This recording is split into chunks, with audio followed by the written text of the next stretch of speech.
Okay,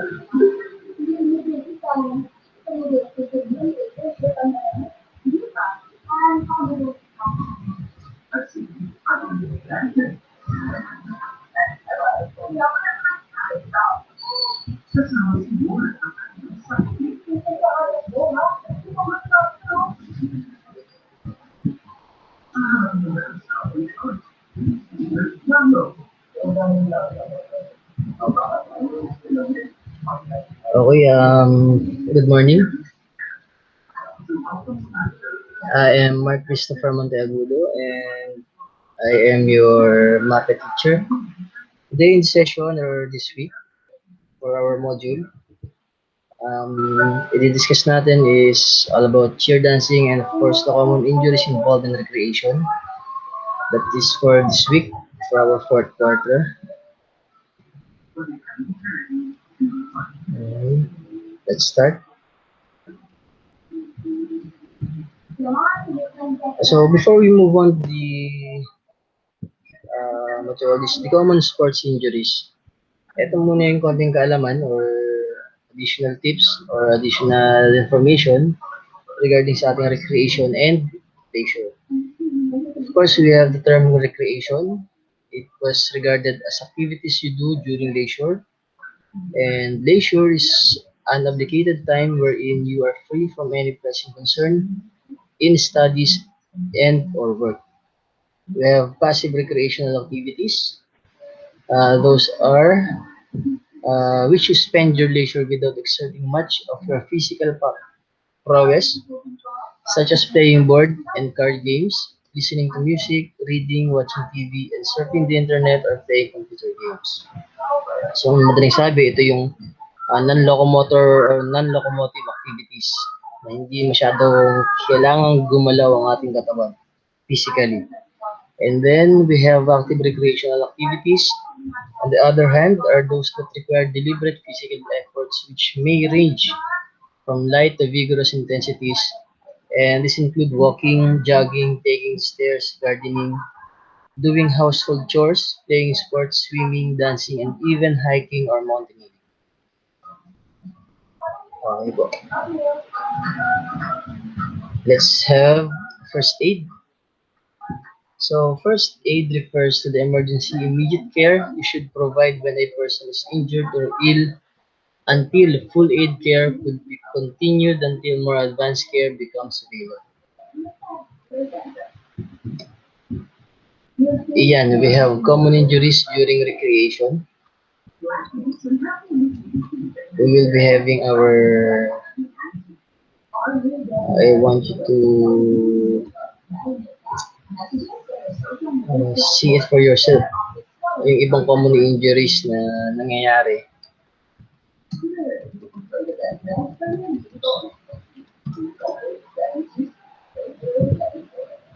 Ito po. Please be warned, no? Kasi yung ibang ano dito is runner's knee.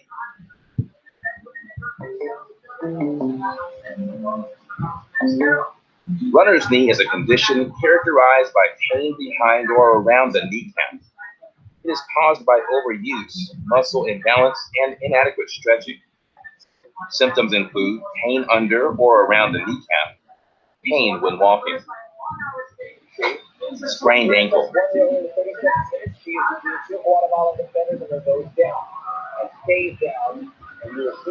The ligaments of the ankle holds the ankle bones and joint in position. They protect the ankle from abnormal movements such as twisting, turning, and rolling of the foot. A sprained ankle happens when the foot twists, rolls, or turns beyond its normal motions. If the force is too strong, the ligaments can tear. Symptoms include pain and difficulty moving the ankle, swelling around the ankle, and bruising. Meniscus tear. I think some of it was just being scared. But this guy, they're like they want to go after Patrick. Each of your knees has two menisci, C-shaped pieces of cartilage that act like a cushion between your shin bone and your thigh bone. A meniscus tear happens when you forcefully twist or rotate your knee, especially when putting the pressure of your full weight on it, leading to a torn meniscus. Symptoms include stiffness and swelling, pain in your knee, catching or locking of your knee. Rotator cuff tear. Toby traveling to Los Angeles today to be examined by two doctors. The rotator cuff attaches the humerus to the shoulder blade and helps to lift and rotate your arm. A rotator cuff tear is caused by a fall onto your arm or if you lift a heavy object too fast. The tendon can partially or completely tear off of the humerus head. Symptoms include pain when lifting and lowering your arm, weakness when lifting or rotating your arm, pain when lying on the affected shoulder. ACL tear. Here's Rosario on the break now. Watch. Sterling's go up with a left hand, blocks the shot, and then on landing, they'll keep the The ACL runs diagonally in the middle of the knee and provides stability. Anterior cruciate ligament tear occurs when your foot is firmly planted on the ground and a sudden force hits your knee while your leg is straight or slightly bent.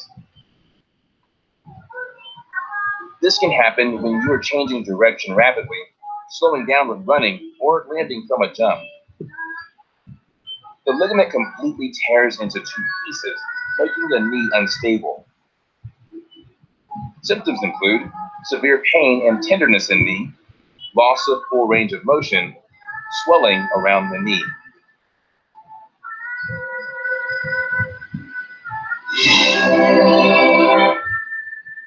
Okay, so yun po. Ayan. Yun po ay ilan sa mga sports injuries or common sports injuries Sports Science Hub's guide. na Fundamentals, sports injuries, and rehabilitation. na nakukuha kapag naglalaro ng sports. Of course, marami sa basketball, lalo sa mga contact sports. Kagaya nga ng basketball, football, rugby, American football, and etc. Kasi dito sa sports injuries sa pag-uusapan natin, merong iba na isama dito at meron namang hindi na pwede natin pag-usapan pa rin. Okay, yan. Ito yung first sports injuries ay sprain. So, sprain is a stretch or tear of ligament, the band of connective tissues that joins the end of the bone with another. Okay po, sa sprain, ang tatandaan nyo lang is stretch or tear of ligament. Next one, we have strain. Strain is a twist, pull, or tear of muscle or a tendon, a cord of tissue connecting muscle to bone. Ngayon naman po yung strain, kung kanina yung sprain ay twist or tear of ligament, dito naman po ay twist or tear of muscle or tendon. Ang tendon is nagko-connect sa muscle to bone po. Ayan, kagaya niyan. We have grade 1, tearing of only few muscle or tendon fibers. And then grade 2, more severe, partial po yung pagkapunit ng muscle niya. And then complete rupture of the muscle, grade 3. Totally punit po yung kanyang muscle or tendon. Next, we have fracture. A fracture is break in the bone that can occur from either a quick one-time injury to the bone or acute fracture or from repeated stress to the bone over time stress fracture. Ayan, sa fracture naman po, totally, pwede siyang mag-crack, pwedeng maputulan ng ilan lang na buto, or pwedeng totally putol siya, or pwede namang totally basag. So, yung tinatawag ng stressed fracture. Yan, pag may ganito po na broken skin, minsan lumalabas siya sa balat ng buto. Next, we have dislocation. Okay, dislocation, when the two bones that come together to form a joint become separated. The joint is described as being dislocated. Okay po. So, yung dalawang joint, kapag natanggal yung buto sa joint, automatic that is dislocated. Kasi, natanggal yung kanyang pagkakabit sa joint. Yung buto na natanggal sa joint. Next, we have, okay, ito, mga techniques, first aid techniques to injuries during recreation. These two acronyms shall be remembered when applying first aid to injuries during the conduct of recreational activities. Una po is yung price. Anong ibig sabihin ng price? Ang price, we have P, protection. Remove additional risk or danger in the injured area. So, clear nyo po muna yung paligid kung saan nangyari yung injury and then rest. Stop moving the injured area. And then ice, apply ice to the injured area for 20 minutes every 2 hours for 2 days. Then ice can be applied less frequently after the first 2 days until the 5th to 7th day. Instead, either contrast baths or warm compresses will be applied to hasten the healing process of damaged tissues. Alalahanin lang po class na ang ice or yung yellow is to, ang tawag dito, prevent the swellness, para hindi lalong magmaga yung kanyang injury. Ngayon, nakalagay dyan, after ng pang-5 hanggang pang-7 araw, maaari nyo na siyang liguan or hugasan ng malamig, warm compressed water. Next, we have compression. Apply an elastic compression bandage in the injured area. Sa pag-compress po or sa paglagay ng elastic bandage, kailangan maganda rin ang pagkakatali o pagkaka-apply. Kasi once na medyo may mga kulubot yan, nagkakaroon po sila ng blisters, so magkakaroon na naman ng another injury. Iwasan po natin yun. Next, we have elevation. Raise the injured area above the heart level. And then last, yung D, diagnosis. Acute injury should be evaluated by healthcare professionals. Kapag alam niyo po na ang injured part niyo ay medyo matagal na at alam yung serious or nagkaroon ng malalang damage, ipatingin po agad sa mga professionals, healthcare professionals. Okay po, so yung price. And then we have the harm. So in the first few days of an injury, remember to avoid. Ito naman yung dapat nating iwasan pagkatapos ng injury. One is heat. Any kind of heat will speed up the circulation, resulting in more swelling and longer recovery. So, kagaya nga po ang sinabi natin kanina, ice, kaya nalalagyan siya ng ice ay para pa-prevent yung paglaki or pagmaga ng inyong injury. Kaya iwasan natin ang heat after ng injury. Next, we have alcohol. Can increase swelling resulting to longer recovery. Ayan, bawal pong mag-inom or mag-take ng kahit anong alak. Next, we have running or other excessive exercise. Kaya syempre, bawal po pong maglalagay o tawag dito, bawal niyong igalaw or inormal yung mobility ng inyong injured part kasi lalong magmamaga at maaari magresulta pa ng worse. Next, we have massage. Massage increases swelling and bleeding into the tissue, prolonging to recover time. Kaya sa mga athletes po, hindi talaga nila pinapamasahe lalo na kapag mga sprain, hindi po nila pinapamasahe. They are required to take the price method. Then sakaling wala ng sakit, sa kanila ipapa-diagnose ng mga healthcare professionals. Okay, so that's harm.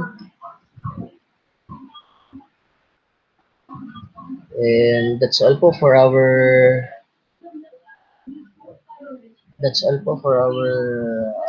common sports injuries. Now we are moving to the cheer dancing. Ayan. So cheer dancing rooted from cheerleading. Cheerleading is the performance of a routine usually dominated by gymnastic skills such as jumps, tumbling skills, lifts, and tosses combined with shouting of cheers and yells to lead the crowd to cheer.